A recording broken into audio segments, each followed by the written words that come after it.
Assalamualaikum warahmatullahi wabarakatuh.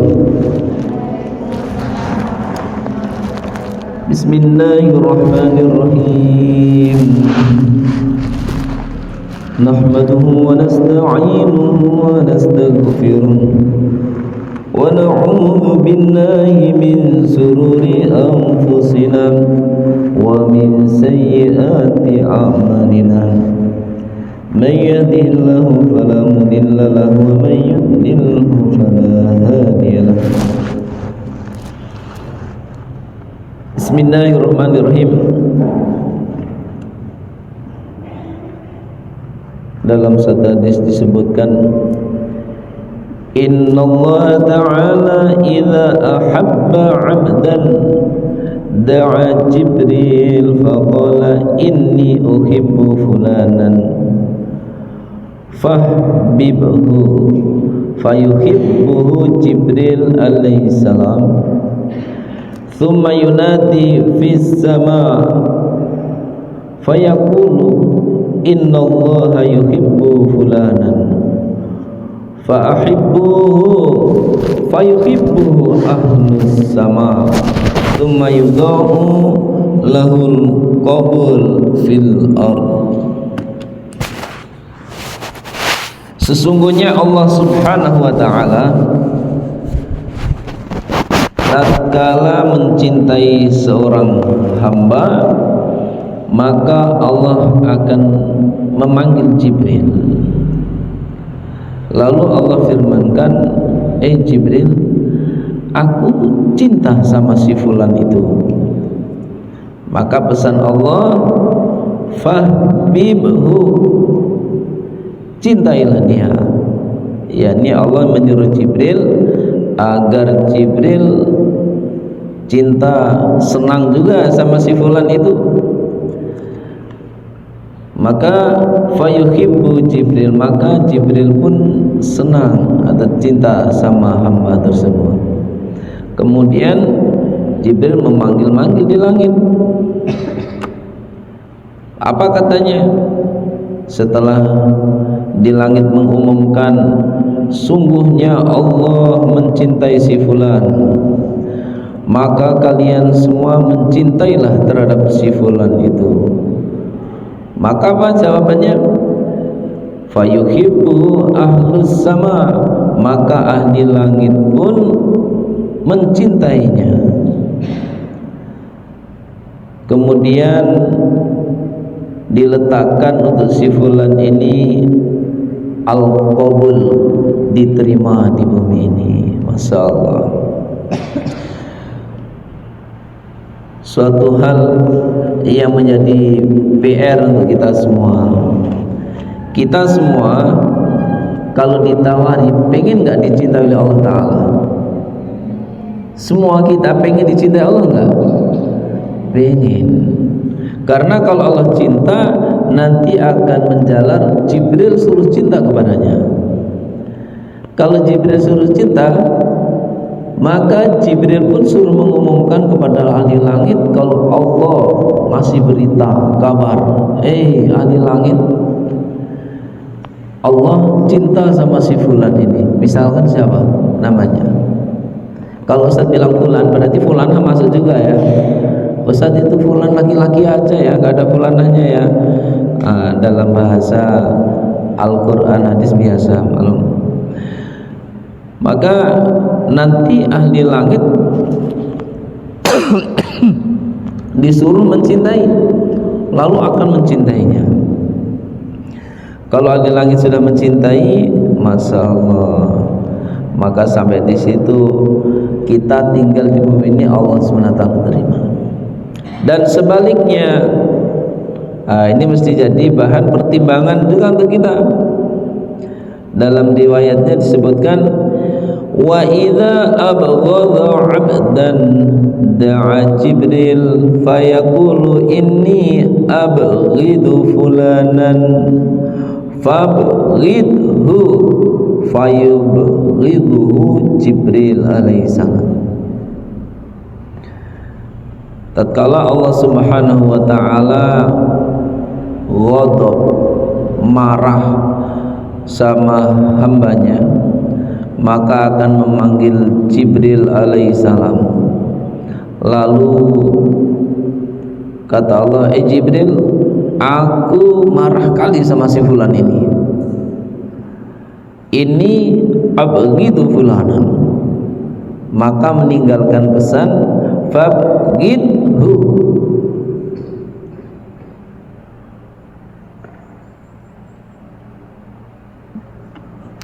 Maka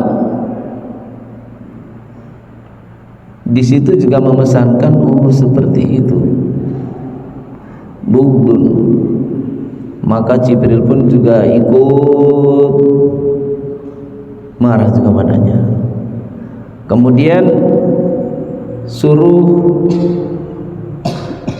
mengumandangkan kepada ahli langit bahwasanya Allah Subhanahu wa taala istilahnya marah sama si fulan ini. Maka ahli langit pun jadi dipesani suruh ikut marah juga, maka beliau marah kepadanya.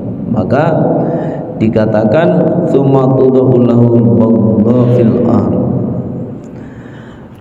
Hadirin hadirat yang dirahmati Allah SWT, menjadi PR untuk kita semua. Maka berarti langkah-langkah bagaimana agar Allah Subhanahu wa taala cinta sama kita. Dalam satu riwayat perlu catat, innallaha jamilun yuhibbul jamal. Allah Subhanahu wa taala itu maha indah, cinta terhadap perkara yang indah. Nah, kita pengen dicintai Allah. Tadi kan kalau kita dicintai Allah, menjalarnya Jibril pun akan jadi cinta sama kita. Kalau Jibril cinta sama kita, ahli langit pun akan cinta sama kita. Nanti sebaliknya, kalau Allah marah, Allah murka, Allah ghadab, bughdunnya Allah SWT sempat terlontarkan kepada kita, nanti yang Jibril pun akan ikut juga, ahli langit akan ikut juga. Maka dalam riwayat ini, innallaha ta'ala jamilun yuhibbul jamal. Allah ini cantik, senang, ada cinta terhadap perkara-perkara yang cantik. Maka mesti pandai kita mengoleskan diri kita dengan kecantikan Islamiyah. Apa kecantikan Islamiyah? Maka ada zahiriyah, ada batiniyah. Kalau untuk selarinya kepada wajah, makanya dalam bahasa kitab ini ada namanya khalqan, ada khuluqan. Hurufnya sama, kha, lam, qaf, tapi harokatnya beda. Bitaghyiri sakal, dengan berubahnya sakal, bentuk harokat ini bisa merubah. Kalau khalqan ini adalah makhluk ya kayak kita, dari kepala sampai kaki ini namanya khalqan. Bentuk makhluk kita, mata kita indah, wajah kita indah, tangan yang indah, kaki yang indah. Nah, Allah indah, suka pada perkara yang indah. Lebih lagi teroles dengan keindahan yang khuluqan. Khuluqan ini akhlak. Kalau akhlak jelas larinya kepada jiwa, pekerti saja. Nah, maka mesti kita tanamkan dalam diri kita bagaimana untuk memperindah diri kita. Maka biar wajah kita bersinar bersih gimana? Kita olesi dengan kosmetik Islami, dengan apa?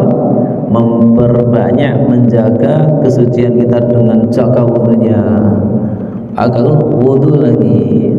Bahkan walaupun ingat, asalkan jangan sampai israf ya, jangan sampai berlebihan. Kalau israf nggak diperkenankan dalam agama. Tapi kalau bahasanya tajdid, walaupun sebenarnya untuk subuh ini memang karena bisa menjagakan kesuciannya, sampai adzan zuhur pun masih belum berhadas, sah nggak sholat? Sah aja.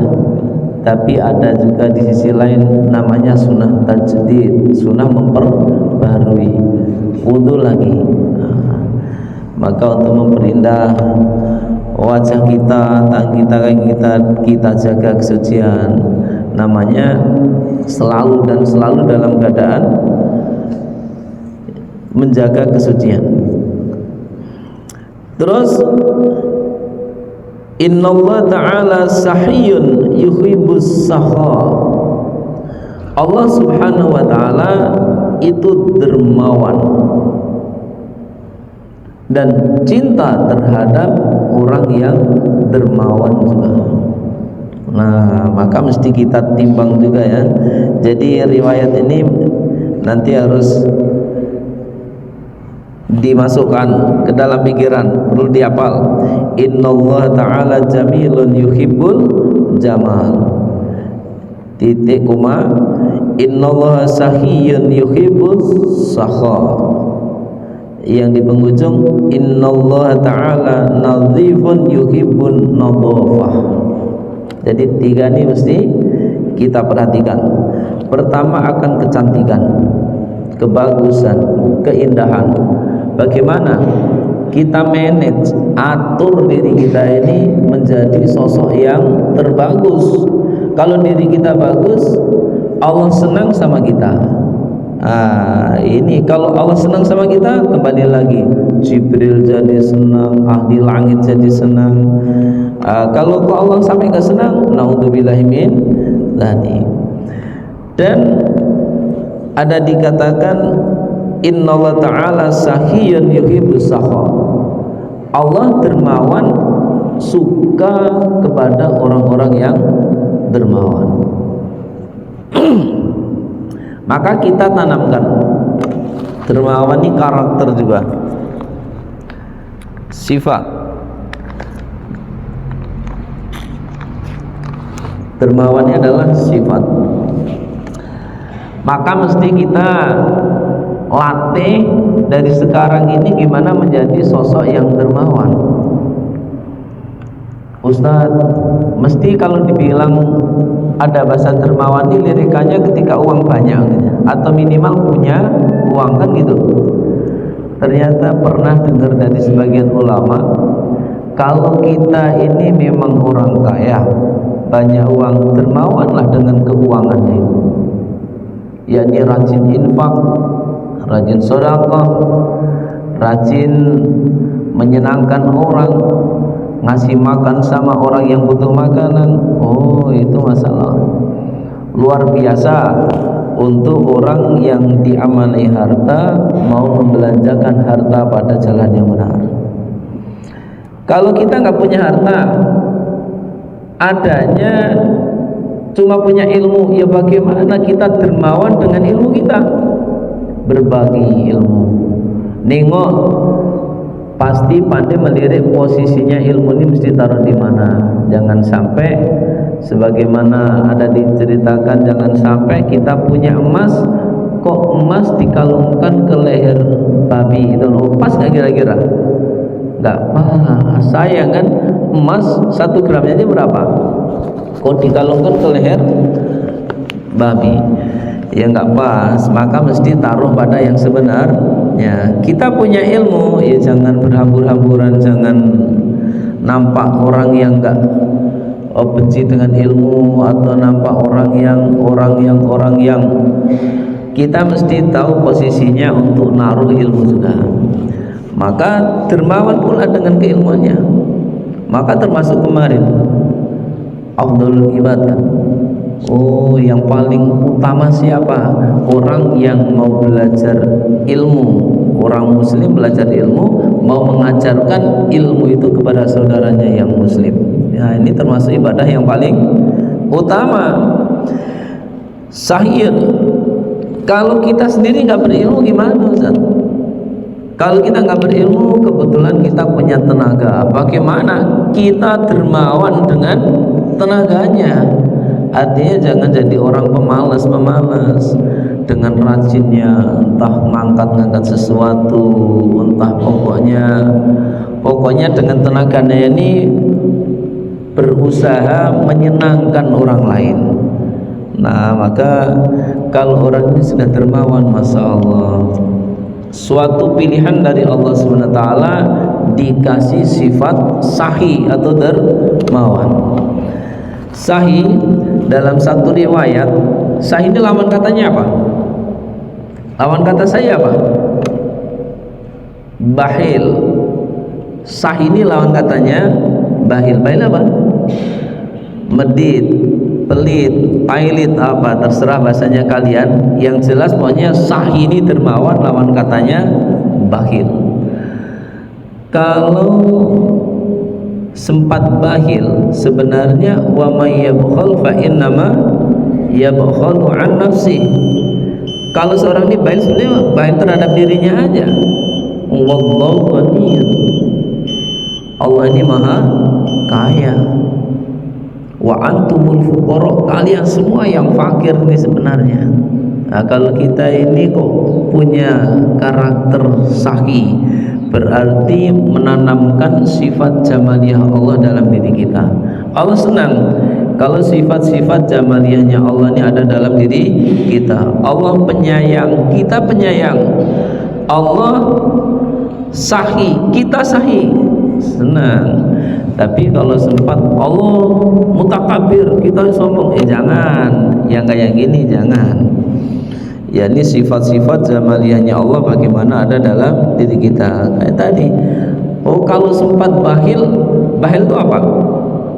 Ada dikatakan bakhil ini suatu pohon yang ada di nerakanya Allah Subhanahu wa Ta'ala. Berarti ada di dasar. Yang ranting-rantingnya pohon bakhil itu namanya pohon bakhil. Kita akan di sini bisa nengok kan, ada pohon apa? Pinang. Tanam pinang rapat-rapat. Iya, biar apa? Ya biar indah itu aja lah, biar cepat selesai kan. Terus pohon sawit. Tengok pohon pisang seperti itu, bayangin. Bakhil itu pohon yang ada di nerakanya Allah Ta'ala, rantingnya sampai menghujam, anggap saja ini dunia, sampai menghujam ke panggung-panggung dunia ini.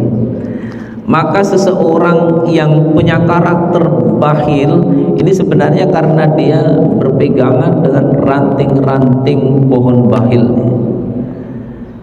Kayak apapun bentuknya dia, entah alimah, entah hafidah, entah abidah, entah apa, karena ada karakter bakhil, artinya dia pegangan dengan pohon bakhil, suatu saat pasti ranting bakhilnya akan geret dia untuk jatuh ke pohon bakhilnya. Nah, maka ini karakter yang mesti kita campakkan dalam diri kita. Apa? Sifat bakhil. Bisa dipaham salah ya? Sebaliknya as-sakha, dermawan. Dermawan ini apa? Pohon yang ada di surganya Allah Subhanahu wa Ta'ala. Maka kalau seseorang ini dermawan, maka ini bahasa dermawan tadi kan pohon di surga, yang ranting-rantingnya pohon dermawan itu sampai melambai-lambai ke panggung dunia ini. Ibaratnya pohonnya di sana, rantingnya sampai sini. Maka seseorang ketika di panggung dunia di kayak kita ini kok ada sifat dermawan, berarti kita sedang berpegangan dengan ranting pohon sakha sana. Kayak apapun diri kita, entah mungkin jangankan tahajudnya, jangankan sodakohnya, jangankan puasanya, masih banyak minus-minusnya lah pokoknya. Tapi karena pegangan dengan pohon sawo ini, yang suatu saat pohon sawo ini akan geret narik dia tetap harus masuk ke surganya Allah Subhanahu wa Ta'ala. Maka mesti kita tanamkan. Bagaimana kalau ada kebahilan dalam diri kita, kita berusaha untuk mencampakkan. Kalau karakter sakho atau dermawan kok belum ada dalam diri kita, bagaimana mesti kita pelajari, kita gali bagaimana sifat sakho ini wujud dalam diri kita, baru tertanam. Innallaha ta'ala sahiyun yuhibbus sakha. Allah Ta'ala ini maha dermawan, cinta sama orang-orang yang dermawan juga. Terus satu lagi, innallaha ta'ala nadhifun yuhibbun nadhafah.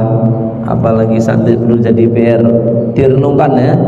Allah Subhanahu wa taala maha bersih, cinta sama perkara yang bersih juga. Cek, kalau sempat misalkan Ustaz datang ke ruangan kalian, kamar kira-kira bersih nggak? Bersih nggak kira-kira? Kalau kalian jalan keluar, insya Allah Ustaz pun menyanjung, senang nengok dengan postur tubuhnya atau dengan apanya nampak bersih, iya kan? Tapi kalau datang ke kamarnya kira-kira bersih nggak? Baju-bajunya bersih nggak? Rapi nggak? Harus ditanamkan, jangan sampai cuma bersih di jalan saja, tapi bersih juga di seluruhnya. Di kamar bersih, tapi ingat bahasa bersih ini harus pandai memposisikan juga. Artinya minimal diawali tubuh diri kita, terus benda-benda kita, terus kawasan kita, termasuk hal-hal yang berhubungan dengan kita. Tapi jangan sampai mengganggu yang lain. Jangan sampai terpikir, terlintas dalam diri kita kebersihan ini untuk yang lain, sehingga kitanya nggak open, malah suka bersih-bersihin yang lain. Kalau bersihnya itu terarahkan masih mending, kalau nggak terarahkan, ini lemari orang, pokok digusur-gusur atau ditarik-tarik katanya biar bersih. Allah kan maha bersih, cinta sama yang bersih. Barang-barang kawan diturun-turunkan, dibersihkan, bahasanya yang nggak pas kalau kayak seperti itu.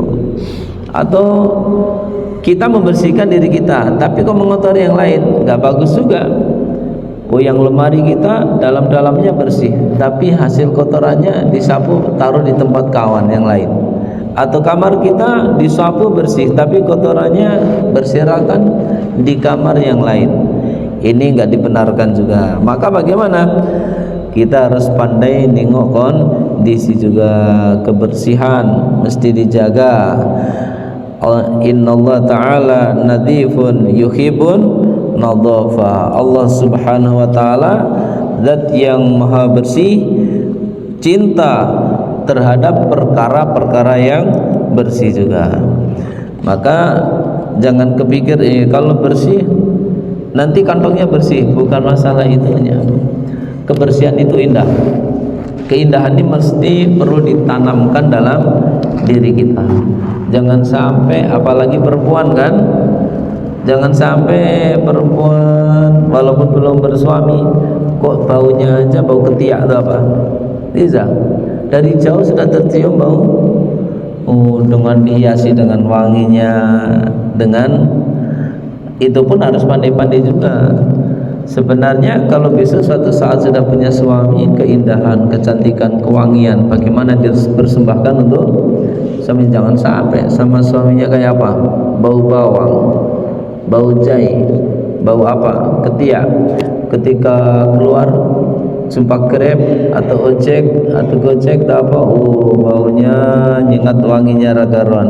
Kira-kira diri itu dimurkai. Harus pandai-pandai mengatur kondisi juga. Alhamdulillah. Jadi masya Allah, mengkaji yang seperti ini harus kita perhatikan. Jadi Allah Subhanahu wa taala harus kita tanamkan benar ya. Allah Subhanahu wa taala mencintai perkara yang bagus, mencintai hal yang sahih, mencintai yang nadhafah. Bagaimana? Garis bawahi, sahih mesti ada dalam diri kita, sahih mesti jamal juga mesti ada dalam diri kita, nadhafah juga ada dalam diri kita, sehingga sifat-sifat jamaliyah Allah ini wujud dalam diri kita, sehingga menyenangkan Allah, meridhokan Allah. Kita akan jadi hamba yang diridhoi oleh Allah Subhanahu wa taala. As-saho, dermawan. Orang yang dermawan dalam suatu rumusnya, dermawan itu bikin orang dekat sama Allah. Orang yang dermawan ini berarti dia dekat dengan Allah, dekat dengan manusia, jauh dari neraka. Dan sebaliknya berarti orang yang baik apa? Jauh dari Allah, jauh dari manusia, akan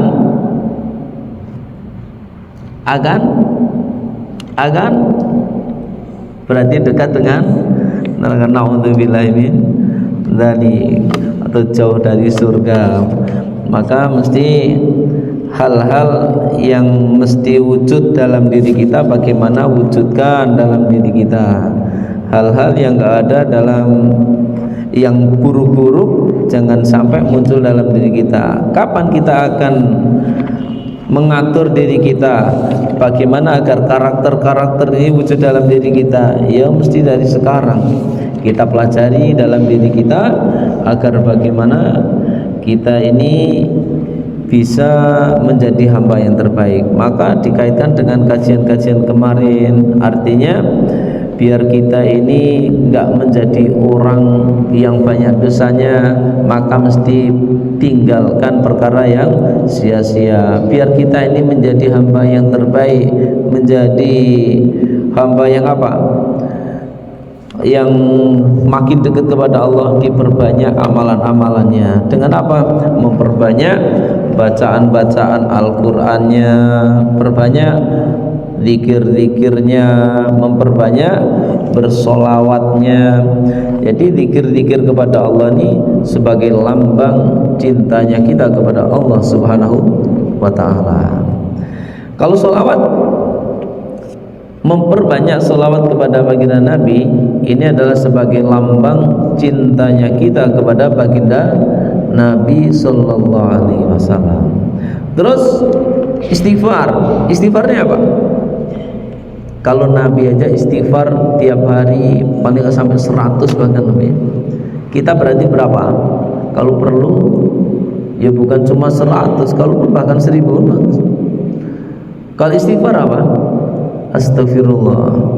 Istighfar ini adalah sebagai lambang cintanya kita terhadap diri kita sendiri. Kalian tanya sama diri kalian, sayang enggak? Cinta enggak?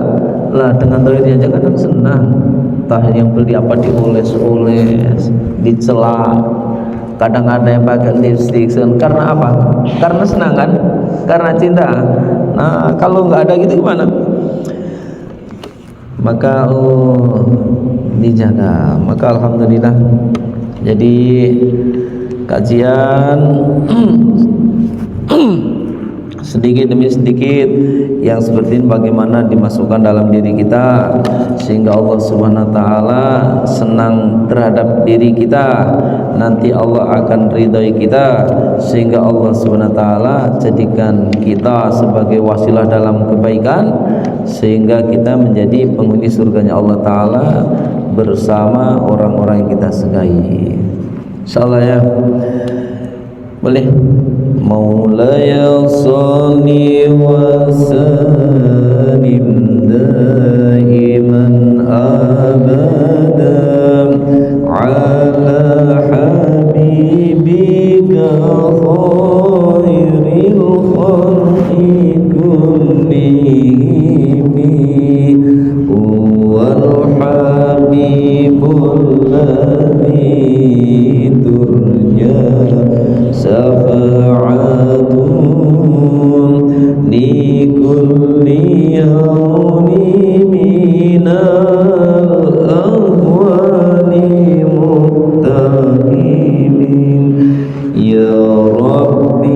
بالمصطفى بلغ مقاصدنا واغفر لنا ما مضى يا واسع الكرم يا أرحم الراحمين يا أرحم الراحمين يا أرحم الراحمين فرج. Ada yang tanda tanya, salatnya kok disingkat sengaja singkat? Salawat apa yang bersih aja? Salawat apa? Ada salawat Jibril, salawat Tanjiyat, salawat Badar, ada salawat apa? Mau lah ya so? Enggak. Salawat Burda. Salawat apa? Ini ada ceritanya, ada kisahnya. Maka suatu saat mungkin di pertemuan kapan yang datang, kalau bisa saya ceritakan tentang asal usul perjalanan salat burdah. Doa yang luar biasa, bahkan bisa digunakan kalau kita wiridkan, bisa digunakan untuk obat dari segala penyakit, bisa untuk jalbu rizki, bisa untuk nanti di pertemuan-pertemuan mungkin yang akan datang bisa kita ceritakan. Maka nanti bukan ini aja, salawatnya masih ada, tapi memang disimbolkan cuma kayak dilompat. Semoga Allah SWT panjangkan umur kita, bisa jumpa lagi di pertemuan yang akan mendatang. Subhanallah wa bihamdi, subhanakallahumma wa bihamdika, asyhadu an la ilaha illa anta, astaghfiruka wa atubu ilaik. Assalamualaikum warahmatullahi wabarakatuh.